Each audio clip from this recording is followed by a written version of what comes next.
दोस्तों पवन सिंह के अपार सफलता के बाद फराक फाटल बा उसके बाद गाना लेके आया है ओढ़नी सरकत जाए। पवन सिंह इस गाने में बहुत अच्छा अपने गाना को बनाया है। इसका वीडियो भी बहुत अच्छे लगे देखने के बाद। लेकिन बता दूं दोस्तों को, अब बात कर लेते हैं खेसारी लाल का गाना जो कि सरिया एल्बम आया है, उसका टक्कर दे पाएंगे कि नहीं। तो दोस्तों बता दूं, खेसारी लाल का गाना का कभी टक्कर नहीं दे पाएगा, क्योंकि इसका गाना अभी तक 6 से 7 घंटा हो चुका है और 4 से 5 लाख पे अटक गया है, जो कि खेसारी लाल का गाना 16 घंटे में 2 मिलियन के करीब गया है।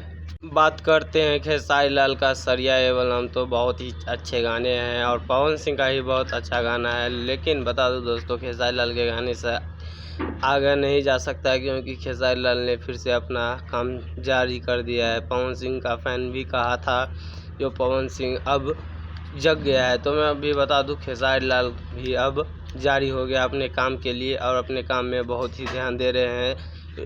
लगातार रोज का रोज गाने ला रहे हैं। खेसारी लाल यादव अपने गाने के लिए बहुत ही मेहनत करते जा रहे हैं। जैसे कि ये चुनमुनिया आया था, वो भी बहुत चला, अभी 3 दिन में 7 मिलियन चला गया है। इसका कोई भी गाना आता है और मिलियनों में चला जाता है। बता दूं, पवन सिंह का गाना भी आता था चला जाता था। तो उसका फैन को कहना था, जो पवन सिंह का फैन खेसारी लाल को ये कह रहा था जो उसको उखाड़ के फेंक दिया। लेकिन बता दूं दोस्तों, खेसारी लाल यादव एक झोपड़ी का घर नहीं है जो उसको उखाड़ के फेंक देगा या किसी बाढ़ से डूब जाएगा। वो छत का घर है, उसको डुबाने के लिए बहुत ही झेलना पड़ता है। जैसे कि बता दूं, खेसारी लाल यादव ट्रेनिंग में था, है, रहेगा।